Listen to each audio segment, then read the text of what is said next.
پاکستان نے قائد اعظم محمد علی جناح کے بعد سے آج تک ذوالفقار علی بھٹو سے بڑا، بہتر اور باکمال لیڈر، سیاستدان یا حکمران نہیں دیکھا۔ ایک سحر انگیز شخصیت، ذاتی قابلیت، عوامی مقبولیت اور قومی خدمت میں جس کا کبھی کوئی ثانی نہیں تھا۔ بھٹو نے اپنی صرف 51 سالہ زندگی میں وہ مقام و مرتبہ حاصل کیا جو تاریخ میں بہت کم لوگوں کے حصہ میں آتا ہے۔ 5 جنوری 1928 کو خطہ سندھ کے معروف سیاستدان سر شاہنواز بھٹو کے گھر پیدا ہونے والے ذوالفقار علی بھٹو کی ابتدائی تعلیم ممبئی میں ہوئی۔ بارکلے اور آکسفورڈ یونیورسٹی سے پولیٹیکل سائنس کی اعلیٰ تعلیم کے بعد لنکن ان سے وکالت پاس کی۔ 1953 میں کراچی واپس آئے اور قانون کے لیکچرار رہے اور ساتھ ہی وکالت بھی جاری رکھی۔ 25 نومبر 1954 کو ذوالفقار علی بھٹو سندھ یوتھ فرنٹ کے صدر کے طور پر پہلی بار خبروں میں آئے، جب انہوں نے ون یونٹ کے قیام کے بارے میں اپنے تحفظات کا اظہار کیا تھا۔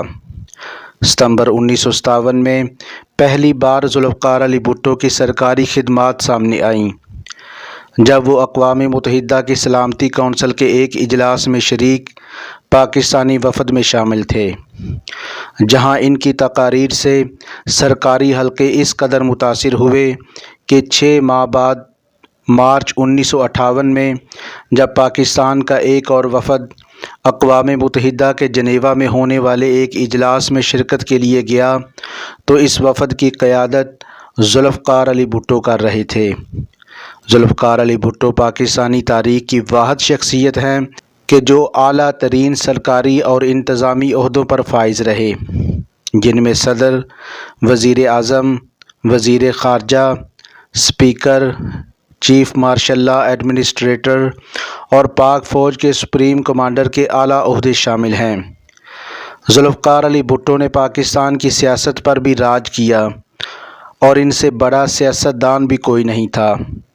وہ ملک کی سب سے بڑی سیاسی پارٹی پاکستان پیپلز پارٹی کے بانی اور چیئرمین، پاکستان کے پہلے منتخب حکمران اور پاکستان کی تاریخ کے واحد عوامی لیڈر بھی تھے۔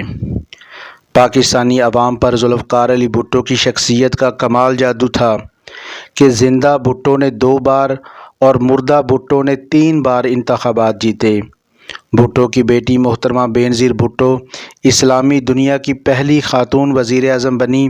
بھٹو کا داماد آصف علی زرداری صدر بنا اور نصف صدی بعد آج بھی بھٹو کے نام پر سیاست ہو رہی ہے اور بھٹو کے نام پر ہی ووٹ بھی مل رہا ہے۔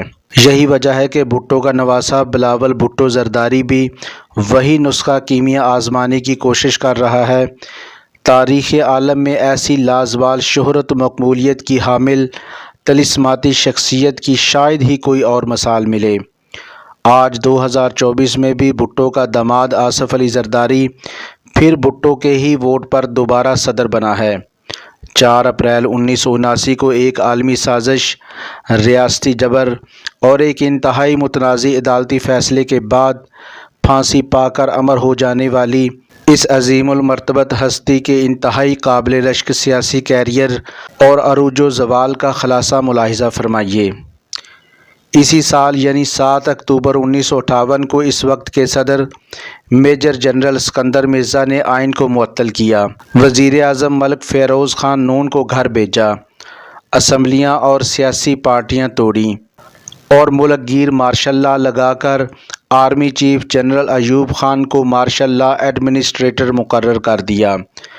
دلچسپ بات یہ ہے کہ 24 اکتوبر 1958 کو جنرل ایوب خان کو وزیر اعظم بھی بنا دیا گیا تھا، جنہوں نے صرف 3 دن بعد یعنی 27 اکتوبر 1958 کو اسکندر مرزا کا بوریا بستر گول کیا اور انہیں ملک بدر کیا اور خود عہدہ صدارت بھی ہتھیا لیا۔ صدر ایوب خان نے جس 11 رکنی کابینہ کا اعلان کیا تھا، اس میں 3 فوجی جرنیلوں کے علاوہ 8 غیر سیاسی سیویلین بھی تھے۔ ان میں 30 سالہ نوجوان وکیل ذوالفقار علی بھٹو کو وزیر تجارت کا عہدہ دیا گیا تھا، جو اس وقت تک پاکستان کے کم عمر ترین وزیر تھے۔ صرف 1.25 سال کے عرصے میں ذوالفقار علی بھٹو نے اپنی کارکردگی سے اس قدر متاثر کیا کہ 7 جنوری 1960 کو صدر جنرل ایوب خان نے اپنی 11 رکنی کابینہ میں وزارتوں کی تقسیم نو کی تو ذوالفقار علی بھٹو واحد وزیر تھے جنہیں سب سے زیادہ یعنی 6 وزارتوں کے قلمدان سونپ دیے گئے تھے۔ ان وزارتوں کے نام وزیر اطلاعات و نشریات، وزیر قومی تعمیر نو، وزیر دیہی ترقی، وزیر بلدیات، وزیر سیاحت اور وزیر اقلیتی امور، جبکہ 3 ماہ بعد وزیر ایندھن، پانی، بجلی اور قدرتی وسائل کی وزارت پر بھی فائز رہے، اور 24 جنوری 1963 کو اپنے وزیر خارجہ بننے تک ان وزارتوں کے نام بھی آتے ہیں: وزیر صنعت، وزیر امور کشمیر، قائم مقام وزیر خوراک و زراعت اور قائم مقام وزیر خارجہ وغیرہ۔ 1962 میں صدر جنرل ایوب خان نے اپنے مغربی آقاؤں کو خوش کرنے کے لیے جمہوری حکومت بننے کا ڈرامہ رچایا تو پہلی بار پاکستان کے خالق جماعت پاکستان مسلم لیگ کو ہائی جیک کیا گیا۔ کنونشن مسلم لیگ کے نام کی اس سرکاری پارٹی کے سربراہ صدر مملکت جنرل محمد ایوب خان اور جنرل سیکرٹری ذوالفقار علی بھٹو تھے، جو اپنی غیر معمولی کارکردگی کی وجہ سے صدر ایوب خان کی حکومت کی سب سے بڑی دریافت بن چکے تھے۔ جنرل ایوب خان کے ساتھ ذوالفقار علی بھٹو کا ساتھ تقریباً 8 سال تک رہا، جس میں وہ ان کے دست راست اور سب سے قابل اعتماد وزیر تھے۔ پاکستان کے چاروں آمروں میں سے اگر صرف جنرل ایوب خان کی کچھ کارکردگی مثبت تھی یا انہیں کچھ احترام سے یاد کیا جاتا ہے تو اس کی واحد وجہ بھٹو جیسا گوہر نایاب تھا جو دیگر آمروں کو نصیب نہ ہو سکا۔ 21 جون 1964 کو صدر ایوب خان نے ذوالفقار علی بھٹو کو اعلیٰ کارکردگی پر پاکستان کا سب سے بڑا سول ایوارڈ ہلال پاکستان بھی دیا، لیکن 17 جون 1966 کو دونوں کی راہیں جدا ہوئیں تو جنرل ایوب خان کا ستارہ بھی گردش میں آ گیا، جبکہ بھٹو نئی بلندیوں کی طرف گامزن ہو گئے۔ 30 نومبر 1967 کو ذوالفقار علی بھٹو نے اپنی نئی سیاسی پارٹی پاکستان پیپلز پارٹی کے قیام کا اعلان کیا اور عملی سیاست میں قدم رکھ دیا۔ خود پارٹی کے بانی اور چیئرمین بنے اور صرف 3 سال بعد 7 دسمبر 1970 کے انتخابات میں موجودہ پاکستان میں شاندار کارکردگی حاصل کی۔ بھٹو کو کل 138 میں سے 81 نشستیں حاصل ہوئیں اور خود 5 حلقوں سے منتخب ہوئے۔ مشرقی پاکستان کی عوامی لیگ نے کل 300 میں سے 160 نشستیں حاصل کیں اور حکومت بنانے کی حقدار بھی تھیں، لیکن پاکستان کا مختار کل آمد جنرل یحییٰ خان اقتدار سے دستبردار ہونے کو تیار نہیں تھا۔ وہ صرف شرکت اقتدار چاہتا تھا، انتقال اقتدار نہیں۔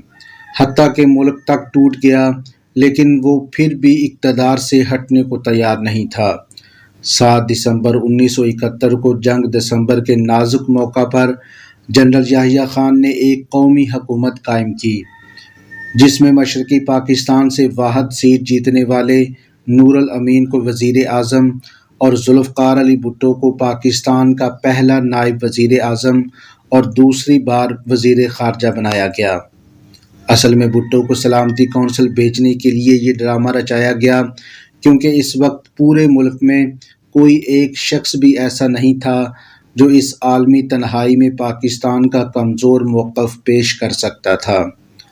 16 دسمبر 1971 کو پاکستان کو ایک شرمناک ترین فوجی شکست ہوئی اور مشرقی پاکستان پر بھارت کے قبضہ کے نتیجہ میں بنگلہ دیش بن گیا۔ یہ عظیم سانحہ نہ ہوتا تو جنرل یحییٰ خان اور اس کا ٹولہ کبھی بھی اقتدار سے دستبردار نہ ہوتا۔ 20 دسمبر 1971 کے دن جنرل یحییٰ خان نے مجبوراً اپنے صدر اور چیف مارشل لا ایڈمنسٹریٹر کے اختیارات ذوالفقار علی بھٹو کے سپرد کر دیے، جو آئین کی عدم موجودگی کی وجہ سے تھے۔ اس طرح بھٹو صاحب عالمی تاریخ کے واحد سول مارشل لا ایڈمنسٹریٹر بن گئے۔ اس کے علاوہ ذوالفقار علی بھٹو کے پاس وزیر خارجہ، وزیر دفاع اور وزیر داخلہ کی وزارتوں کے قلمدان بھی تھے۔ 14 اپریل 1972 کو پاکستان کی پہلی منتخب قومی اسمبلی نے حلف اٹھایا تو ذوالفقار علی بھٹو کو 38 کے مقابلے میں 104 ووٹوں کی اکثریت سے اسمبلی کے صدر یا اسپیکر منتخب ہونے کا اعزاز بھی حاصل ہوا۔ صرف 5 ماہ کی مدت میں 20 اپریل 1972 کے دن عبوری آئین کا نفاذ ہوا، جس کے نتیجہ میں مارشل لا ختم ہوا، اور ذوالفقار علی بھٹو نے 21 اپریل 1972 کے دن دوسری مرتبہ صدر پاکستان کے عہدے کا حلف اٹھایا۔ پاکستان کی تاریخ کا یہ پہلا موقع تھا کہ جب کسی حکمران نے اپنے عہدے کا حلف قومی زبان اردو میں اٹھایا، اور یہ واقعہ بھی پہلی بار ہوا کہ کسی سرکاری عمارت کی بجائے ریس کورس راولپنڈی کے ایک عوامی اجتماع میں حلف اٹھایا گیا۔ 14 اگست 1973 کو پاکستان کا پہلا متفقہ آئین نافذ ہوا تو ذوالفقار علی بھٹو نے پاکستان کے پہلے منتخب وزیر اعظم کے عہدے کا حلف اٹھایا۔ انہیں قومی اسمبلی میں 28 کے مقابلے میں 108 ووٹ ملے۔ بھٹو نہ صرف پاکستان کے مستقل آئین کے خالق تھے بلکہ پاکستان کے ایٹمی پروگرام کے بانی بھی تھے۔ انہوں نے جہاں شملہ معاہدہ میں میدان جنگ میں ہاری ہوئی جنگ جیتی تھی، وہاں ہزاروں مربع میل مقبوضہ علاقہ واپس لینے کے علاوہ کسی پاکستانی فوجی افسر پر جنگی جرائم کے تحت مقدمہ بھی نہیں چلنے دیا تھا۔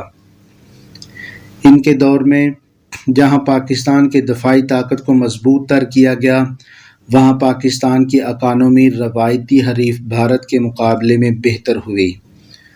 بھٹو نے ہر شعبے میں ایسی اصلاحات کی تھیں کہ جو ان کے دشمن بن گئی تھیں، اور انہیں اقتدار کے ساتھ جان سے بھی ہاتھ دھونا پڑ گئے۔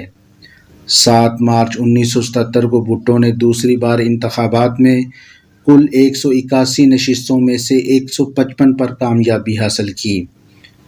28 مارچ 1977 کے دن ذوالفقار علی بھٹو پاکستان کے پہلے وزیر اعظم بنے کہ جس نے دوسری بار اپنے عہدے کا حلف اٹھایا تھا۔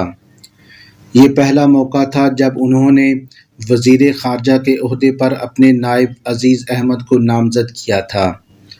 یاد رہے کہ پاکستان کی تاریخ میں سب سے طویل عرصہ تک وزیر خارجہ رہنے کا ریکارڈ ابھی تک ذوالفقار علی بھٹو کے پاس ہی ہے، جو کل 9.25 سال تک وزیر خارجہ رہے تھے۔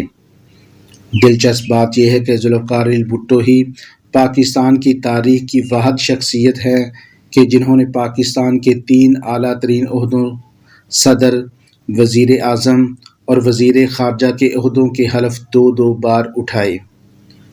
ذوالفقار علی بھٹو کو ان کی زندگی میں کبھی کوئی سیاستدان سیاسی شکست نہیں دے سکا تھا۔ جہاں بھٹو اقتدار کی معراج تک پہنچے، وہاں ان کی تمام سیاسی مخالفین دنیا سے ناکام و نامراد ہو کر تاریخ کی کتابوں میں گم ہو چکے ہیں۔ 9 اگست 1976 کو امریکی وزیر خارجہ ہنری کسنجر کی بھٹو کو دی گئی دھمکی پاکستان کے سازشی عناصر، غداروں اور آستین کے سانپوں کے لیے گرین سگنل تھی، جس پر فوری طور پر عمل درآمد شروع ہو گیا۔ جب 1977 کے انتخابات میں مبینہ دھاندلیوں، بدنام زمانہ تحریک نظام مصطفیٰ اور ایک منتخب حکومت کے خلاف عالمی سازش کو عملی جامہ پہناتے ہوئے جنرل ضیاء نے طاقت سے 5 جولائی 1977 کو ذوالفقار علی بھٹو کی حکومت کا تختہ الٹ دیا۔ واضح رہے کہ اس وقت ذوالفقار علی بھٹو 37 اسلامی ممالک کے سربراہوں کی تنظیم کے سربراہ اور 77 ترقی پذیر ممالک یا تیسری دنیا کی تنظیم کے چیئرمین بھی تھے۔ ذوالفقار علی بھٹو کو 3 ستمبر 1977 کو پہلی مرتبہ گرفتار کیا گیا، لیکن 10 روز بعد ضمانت ہو گئی۔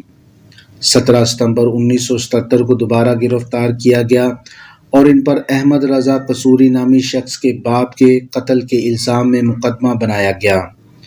بھٹو نے چیف جسٹس مولوی مشتاق حسین کی کھلی جانبداری، ذاتی پرخاش اور توہین آمیز سلوک کی وجہ سے اس مقدمہ کی کارروائی کا بائیکاٹ کر دیا۔ 18 مارچ 1978 کو لاہور ہائی کورٹ نے یک طرفہ کارروائی میں بھٹو کو سزائے موت کا فیصلہ سنا دیا، جسے 16 فروری 1979 کو سپریم کورٹ نے 3-4 کے اکثریتی فیصلے سے برقرار رکھا اور 24 مارچ 1979 کو سپریم کورٹ نے متفقہ طور پر نظر ثانی کی اپیل کو مسترد کر دیا۔ ذوالفقار علی بھٹو نے رحم کی اپیل نہیں کی، لیکن دنیا بھر سے اپیلیں ہوئی تھیں۔ ترکیہ نے تو سیاسی پناہ دینے کی پیشکش بھی کی تھی، لیکن بھٹو نے تاریخ میں مرنا پسند نہیں کیا، جان دے دی تھی لیکن پاکستان نہیں چھوڑا۔ 4 اپریل 1979 کو ذوالفقار علی بھٹو کو تختہ دار پر لٹکا دیا گیا۔ موت برحق ہے، ہر کسی نے مرنا ہے، لیکن موت میں فرق ہوتا ہے۔ کوئی بھٹو کی طرح مر کر امر ہو جاتا ہے تو کوئی بھٹو کے قاتلوں کی طرح مر کر مردود ٹھہرتا ہے، کہ جنہیں ان کے سیاسی جانشین بھی قبول کرنے کو تیار نہیں ہوتے۔ بھٹو کا نام رہتی دنیا تک بڑے فخر سے لیا جاتا رہے گا، کیونکہ کرگسوں کے اس دیش میں بھٹو ہی ایک شاہین تھا کہ جس کی اڑان سب سے بلند، جس کی شان سب سے اعلیٰ اور جس پر مان اب ایمان کا درجہ اختیار کر چکا ہے۔